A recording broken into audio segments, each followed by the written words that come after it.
The box was pulled out of the water with extreme caution. It was locked and neatly taped around the edges. It was clear that the person who packed the contents did not do it in a hurry, but deliberately. Inside was a bundle, thick fabric wrapped in several layers. Experts opened it, and inside was a woman's body. Her hands were shackled. Her face was partially covered. Despite the box being in the water, microtraces were preserved on its internal surfaces: fabric fibers, fingerprints, and traces of skin fat. A small plastic fragment was found in the corner of the box, part of a package from construction gloves. The identity of the deceased was established by fingerprints. It was Lori Leonard, the woman who disappeared 3 months ago. Lori's car was found 2 days later, in a parking lot. Everything inside was as usual. But there was one detail: the driver's seat was moved further than usual. Dear viewers, in the next video releases, you will find very intriguing and confusing cases. And in order not to miss them, be sure to subscribe to the channel and please like the video. At first glance, Lori Leonard might seem like a person whose life followed a quiet, almost classic American scenario. She was born in 1972 in Chittenango, a small town in New York State where neighbors still greeted each other by name, and on Sundays the church doors remained open until evening. There, among green hills and well-kept yards, Lori grew up in an atmosphere of modest comfort. Her family was not rich, but the house was filled with kindness, responsibility, and respect, qualities that Lori absorbed from childhood and carried throughout her life. She was the eldest of 3 children in a house where everyone knew the value of work. Her father worked as a technician in the public services system. Her mother was an assistant teacher at an elementary school. Lori understood early on, if you want to achieve something, you have to do it yourself. She didn't seek approval, didn't chase fashion. Instead, she focused on her studies, on helping her younger brothers, on being a person who could be relied upon. At school, she was considered quiet, but not inconspicuous. Lori didn't strive to be the center of attention, but she was always there when someone needed help. She took part in a volunteer club, helped in the library, and often stayed after school to help classmates with homework. She was called reliable, and this word really suited her. Even as a teenager, Lori already demonstrated the traits of an adult: patient, reasonable, able to see the good in people. After graduating from high school, she entered college in Syracuse, where she studied business administration. Her choice seemed practical. With this education, she could get a stable job and secure her future. But even within the framework of a seemingly pragmatic profession, Lori found a way to prove herself. She studied the behavior of people in a team with interest, looked for ways to make teams more cohesive and work relationships more honest. She was never limited to mechanically completing tasks. It was important to her that there were real people behind the numbers and documents. After graduation, Lori got a job in the administrative department of a local company that supplies building materials. In a few years, she rose to the position of operations coordinator. It was not a brilliant position, but it suited Lori. It required organization, reliability, the ability to solve problems and negotiate. Colleagues respected her for her calm and fairness. She did not raise her voice, but they listened to her. She did not take abrupt steps, but confidently moved forward. In her personal life, Lori also sought stability. In the mid-1990s, she got married, gave birth to 2 sons, but soon realized that she and her husband were beginning to diverge. The divorce took place without loud conflicts. Lori did everything to maintain a sense of security for the children. She stayed with them in the house she had bought with a mortgage and continued to work, supporting not only herself, but her entire small family. Being a single mother is a science in itself, and one that Lori quickly became a master of. Schedules, clubs, parent-teacher conferences, and household chores, it all fell on her shoulders, and she bore it without complaint. Neighbors remember her as a woman with a balanced character. She was not in the habit of throwing parties, but the house was always open to her children's friends. She knew their classmates, teachers, and soccer coaches by name. Sometimes after returning from work, she baked pies, not to impress, but simply to please those around her. In the city, such people were called quiet heroes. They did not attract attention, but without them, many things would fall apart. Lori's eldest son followed in her footsteps. He entered college, was interested in logistics and planning. The youngest was creative. He drew, was interested in graphic design. Lori supported them in any endeavor. She did not impose a path on them, but gave them a feeling that no matter what they chose, they would always be welcomed at home. Lori was respected among her colleagues, including because she was a person of her word. If she promised, she did. If she took on a task, she completed it. She didn't complain about the difficulties, although, undoubtedly, she had them. A mortgage, caring for 2 children, working a hectic schedule. None of this made life easy. But, as one of her friends recalled, Lori always said, "I do it for them. They are my pride and my strength." Her everyday life consisted of familiar, routine elements: getting ready in the morning, drinking coffee from the same cup, driving to work, emails, phone calls, shopping at the local supermarket, evening dinners and conversations with her children. Lori valued these simple things. She did not live for the weekend or vacation. Her happiness was in the everyday, in the stability, in the confidence that she was doing the best she could for those she loved. By the beginning of 2005, Lori had turned 33. Her children were at an age when they were beginning to build their independence, but they still needed their mother. She stabilized her financial situation, almost completely paid off her car, even started saving for her son's education. She had plans: to update the kitchen, take a family trip to Niagara Falls, try herself in an evening course in landscape design, something she had dreamed about since college. Many noted, it was as if Lori was starting to live anew. Calmer, more confident, broader. She had a little more time for herself. She returned to reading, signed up for the local library, and started doing yoga again. On weekends, she sometimes went to neighboring cities, walked in the park, enjoyed the sunset. Nothing unusual. And this was everything: her life, her rhythm, her choice. Without the desire for drama, for fame, for the struggle for attention. The first signs that something was wrong appeared on May 4th, 2005. It was an ordinary spring day in Chittenango, a quiet suburb in upstate New York, where life went on as usual. School children were walking to class. The mailman was putting out newspapers. Neighbors were chatting over the fence as usual. Lori Leonard, as always, was punctual. She woke up early, as she did every morning, dressed in her standard office clothes, neat pants, a light top, her hair pulled back. Then, as arranged in advance, she drove her 2 sons to a relative's house. According to her, she needed to go to Albany to pick up tickets to a baseball game that was supposed to be a surprise for the boys. These little things seemed natural. A mother planning a day off, a gift for her children, a little travel, all that made up her usual life. But that day, Lori did not return. At first, her loved ones did not panic. She could have been delayed on the road, stopped to pick up groceries, met someone along the way. Her sister thought that Lori might have simply turned off her phone, which happened on the road. But by evening, the growing silence had become almost physical. The phone kept ringing, but there was no answer. Not a single message, not a single attempt to contact. By nightfall, it became clear. This was not just a delay. This was a disappearance. The next morning, anxiety turned to fear. Lori's sister called everyone: friends, colleagues, neighbors, her ex-husband, even the parents of her children's classmates. No one had seen her. No one had heard her. A call came from her office. Lori had not shown up for work and had left no explanation. This was wildly out of character for a woman whose discipline was almost legendary.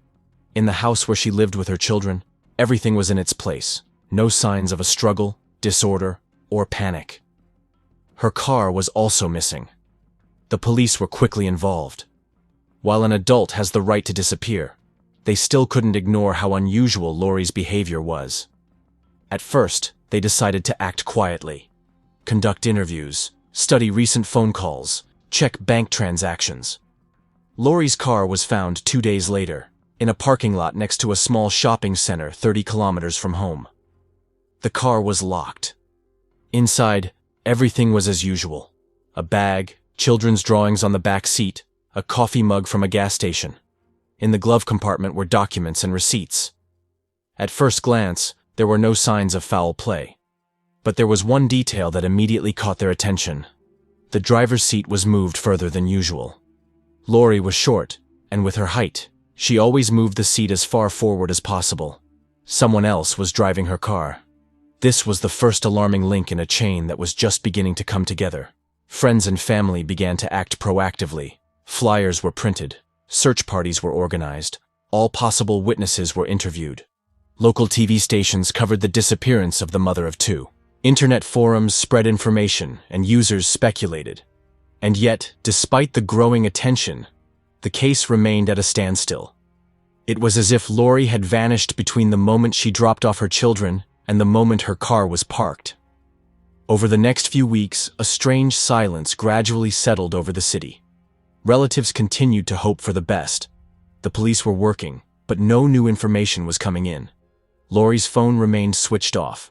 Security cameras did not record her anywhere in Albany. Even the data on purchases from her bank card was missing. It seemed as if someone had deliberately erased all traces. Rumors began to circulate. They talked about a possible accident, about an escape, even about a voluntary disappearance. But those who knew Lori knew. She would not have abandoned her children. Never. A month later, the search entered a new phase. The police turned to the public, asking for help in any, even minor, information. Dozens of bodies of water were checked. Hundreds of witnesses were interviewed. Volunteers from neighboring counties joined in, but no breakthroughs. The case resembled a puzzle in which the central piece was missing. Without it, everything else was meaningless. Time passed. Hope faded. Lori's family began to brace themselves for the possibility that the truth might never be known. But on July 24th, nearly 3 months after she disappeared, something happened that changed the course of the investigation. A farmer named Ronald Clark went fishing in the Champlain Canal, a wide, calm waterway that runs through several counties in the state. The area was secluded, sparsely populated, with dense vegetation along the banks. He dropped anchor, settled into his boat, and within minutes noticed a strange object in the water. It was a heavy metal box, partially covered in seaweed, as if it had been in the water for more than one day. At first, Clark thought it was junk, but the box did not sink completely. It floated, holding on to the surface, as if something was evenly distributed in it. Curiosity got the better of him. He approached it, tried to pull it up with a boat hook, but realized that it was too heavy, suspiciously heavy. He contacted the local police, who arrived on the scene an hour later. The box was removed from the water with extreme care. It was padlocked and carefully taped around the edges. It was clear that whoever had packed the contents had done so deliberately, not in a hurry. Inside was a bundle, thick cloth wrapped in several layers. And when the experts opened it, they were met with a scene that would later be called silent. Inside lay the body of a woman, her hands cuffed, her face partially covered. No blood, no chaos, only silence and the apparent fragility of what had once been life. The identity of the deceased was established by fingerprints. It was Lori Leonard. The woman who had disappeared on a sunny May day 3 months earlier had now been found. A chilling, silent clue left in the dank depths of the canal. Details about the condition of the body were kept secret. Not for the sake of sensation, but out of respect. One thing was clear. Whatever had happened to her was no accident. It had been carefully planned and hidden. The discovery of the body changed everything. The investigation had now become a felony case, and the police's attention was focused on the question: who knew Lori's route that day? Who had access to her life? Who knew how and when she would be alone? Who could have done something so calmly and methodically that almost no one suspected? This discovery brought to the case not only a key piece of evidence, but also something else. An understanding of how thin the line is between the mundane and the nightmare. Lori Leonard was not a person from the crime chronicles. She did not lead a risky life. She did not challenge the system. She simply wanted to give her children tickets to a game. And then she disappeared. Now the police had to spin this story in the opposite direction. From the cold box in the canal, to the car in the parking lot. From the car, to the people she interacted with. From the interactions, to a possible motive. But the main question remained the same. Who decided to end the life of a woman who was known as kind, strong, and reliable? And why? The answers were closer than it seemed. From the moment Lori Leonard's body was pulled from the cold waters of the Champlain Canal, the investigation was no longer just a search for a missing woman. It was a complete reconstruction of the last day of her life. Every hour, every call, every encounter now mattered. And most importantly, they now had something they had never had before. Physical evidence. The body, the lock, the box, the marks on the tape, the microscopic particles inside. All of these elements were silent witnesses, and the police's job was to make them talk. The first thing investigators did was send the box to the crime lab. It was a standard industrial model, the kind you could buy at most hardware stores. Large, galvanized, with a sturdy steel frame. But it was the lock that provided the first breakthrough. It was a simple padlock with a serial number. Not unique, but specific enough to narrow it down. By comparing the number with the manufacturers and suppliers, the investigators found out that this model was purchased in a certain batch by one of the large hardware hypermarkets within 100 miles. There were cash register records there, and among them, a purchase of the necessary lock made a week before Lori's disappearance. At the same time, they examined the box itself. Despite being in water, microtraces were preserved on its internal surfaces. Fabric fibers, fingerprints, residues of skin fat. A small plastic fragment was found in the corner of the box, part of the packaging from construction gloves. It seemed insignificant, but every detail could be decisive. The lab worked around the clock, examining every centimeter. On the adhesive tape that sealed the edges, they found a fragmentary fingerprint.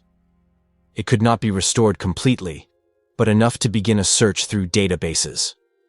By the time Lori was found, investigators had already begun to closely examine her surroundings. One figure was particularly disturbing, a man with whom Lori had a relationship in the past. His name was Sean M. Doyle. He didn't figure into the early stages of the investigation because he seemed to lead an ordinary life.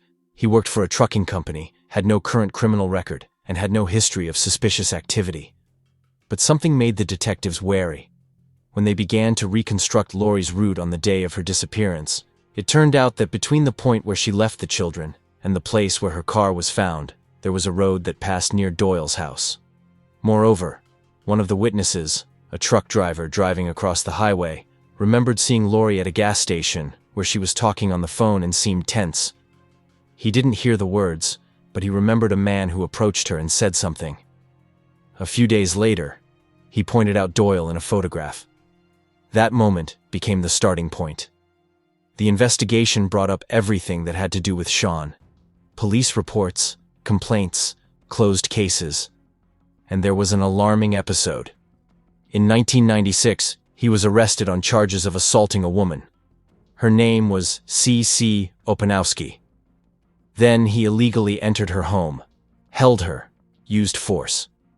The case did not go to court. The victim refused to testify, fearing the consequences. This incident was archived, but now it sparkled with new colors. The coincidences were becoming too precise. The detectives decided to act quickly, but carefully. On August 17th, they conducted an informal interview with Doyle. He seemed calm, even overly relaxed. He claimed that he had not seen Lori for many years, that their relationship had ended long ago, and he knew nothing about her fate. But there was one moment that did not escape the eyes of the investigators. During the conversation, he nervously fidgeted with the keys in his pocket. Later, having received a warrant, they searched his car. In the glove compartment, they found a bunch of keys. One of them was unmarked. Forensic experts took it and compared it to the lock of the box in which the body was found. The key fit perfectly. It was the same key, not an analog, not similar, but a physically identical copy, made on the same wave. For the investigation, it was like a nail driven into the center point of a painting. But even this was not enough. Doyle claimed that the key was from an old box that he allegedly used at work. Then the police searched his house, and there they found even more evidence. In the basement lay a roll of duct tape of the same brand that was used for packaging. In the workshop, construction gloves, the packaging of which matched the fragment found in the box. And in the toolbox, a bundle of bandanas, one of which visually and in material matched the one wrapped around Lori's body. But the strongest element was a new witness, C. Opanowski. After learning from the news who the suspect was, she contacted detectives. The woman, who had survived a brutal attack nearly a decade earlier, decided to speak out. She described in detail how Doyle had invaded her home, how he had restricted her movements, how he had taken away her control. Her account was a mirror of what this man was capable of. Her testimony was emotional, but accurate, and most importantly, it was consistent with what the police now knew about Lori's case. The evidence began to fit together. Doyle knew Lori's route. He had the means, the access, and, the evidence showed, a dark history. Forensic scientists confirmed that DNA from the items found partially matched Doyle's profile. A fragment of a fingerprint on the duct tape also had several matches. Psychologists who advised the investigation described the suspect's behavior as controlling, with signs of a dominant personality prone to manipulation and isolation of the victim. On December 25, 2005, nearly 8 months after Lori disappeared, Sean Doyle was formally arrested. He was charged with second-degree murder and false imprisonment. He denied his guilt, but the streets of Chittenango knew. The man who seemed ordinary, unassuming, unnoticeable, was someone else. Someone who had long hidden behind a mask of normalcy. The investigation gave Lori's family not only answers, but also hard truths. It showed that even those we trust can wear a shadow. And sometimes it's the silence that speaks loudest of all about impending trouble. The trial of Sean M. Doyle began in the spring of 2006. It was not just another trial. It was a moment when every piece of evidence, every person took on new weight, new value. Public interest in the case quickly grew, not because of scandal or curiosity about the details of cruelty, but because of a banal, human tragedy. A woman who had lived a quiet, caring life was found dead in a locked metal box, and a man who seemed completely ordinary became the prime suspect. The courtroom in Madison County, New York, was filled not only with reporters, but with neighbors, friends, and relatives of Lori. Many came not just for news. They wanted to hear the truth, to understand how it could have been hidden for so long. The prosecution immediately offered the jury a clear vision. This was no accident. It was a meticulously planned and methodically executed crime. Prosecutors built their strategy around key pieces of evidence already examined by investigators: the serial number of the lock, the particulate patterns on the tape, a comparison of the glove packages found in the suspect's home with the fragments inside the drawer, a key that fit the lock perfectly. They presented each element as part of a pattern that could only have been constructed and executed by someone who knew the victim and was familiar with his roots, routines, and vulnerabilities. One of the central arguments was the testimony of C. Opanowski, a woman Doyle had once tortured nearly a decade earlier. Her story was carefully crafted. She described the emotional and physical aspects of Doyle's behavior: control, domination, violence under the guise of caring. She told the jury, "He always said he did it out of love. I didn't realize it was caring. It was a chain that was slowly strangling you." Her testimony was more than just historical background. It provided emotional and psychological depth to how someone capable of such a crime might function. Other witnesses described the odd behavior of the truck driver. Colleagues who noted that Doyle rarely spoke but was observant, that he could listen to others' conversations as if gathering information, that he was precise and secretive. One of the truckers who passed by the gas station where Lori was last seen recalled a brief conversation between a woman and a man. He noted not a conversation, but a tone. Calm, commanding, casual. He later recognized Doyle in a photo and was willing to confirm that he was the one approaching Lori at that moment. The prosecutors were also helped by the forensic scientists' findings. The experts showed models and diagrams, demonstrating how the key could have been connected to the lock, how the pieces of duct tape matched the packaging found in Doyle's workshop. They explained that the microscopic pieces of fabric were invisible to the naked eye, but their combination was unique, and this combination was like a code leading to the person who left it. Also shown in the courtroom were audio recordings of Lori's phone conversations before her disappearance. In some phrases, one could hear slight fear, doubt, and anticipation. And her last SMS-linked transaction from the gas station matched the events described in other evidence. Doyle's defense built its defense on the analysis of each piece of evidence. The lawyers claimed that the lock was a common model, and its key could have been lost or transferred. Duct tape is also not a unique product. They emphasized that there was no direct evidence. No confirmed fingerprint was found on Lori's body. Doyle's presence at the crime scene was not recorded on video. They argued that much was based on circumstantial assumptions and psychological profiles, not facts. The defense also tried to discredit Opanowski's testimony, hinting at emotional stress and possible distortion of memories after many years.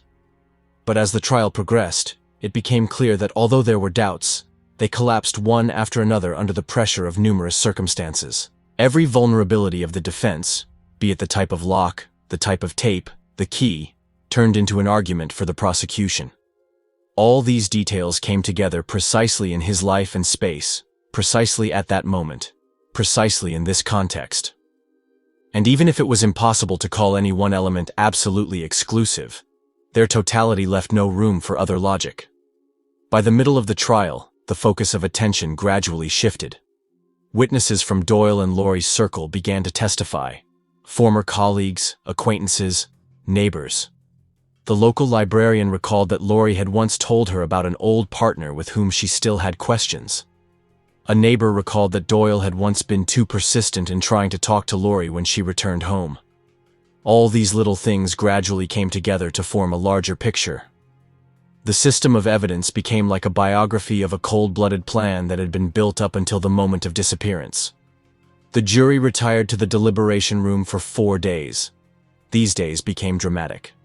Lori's family members, present in the room, awaited the decision with stony calm. The prosecution expressed confidence that everything had been provided, and even a little more. The defense expressed hope for doubts that could tip the scales in favor of the client. And yet, after 4 days, they returned, not just with a verdict, but with a feeling that justice had found structure where there had been chaos. The jury found Sean Doyle guilty on all counts: second-degree murder, false imprisonment, concealment of a body. The judge then listened carefully as prosecutors argued that Lori, a woman who had built her life on stability and security, had been victimized by a man who had spent years hiding his true colors. His sentence, life without parole, sounded almost like a legal act of respect. There was no forgiveness. After the verdict, Lori's family issued a statement. Her sister said, "The truth is not enough to bring back life, but in the truth, I feel like I can finally let go. And if out of all this, one can hear, 'Don't ignore that signal, no matter how quiet,' then Lori's story will have been well spent." Her story serves as a reminder that even when everything seems calm and predictable, the shadow may be closer than we think. It's a story about how, through 1,000 little details, keys, locks, fingerprints, evidence, an entire life can be reconstructed. And even though Lori is gone, her truth remains. That's what matters most.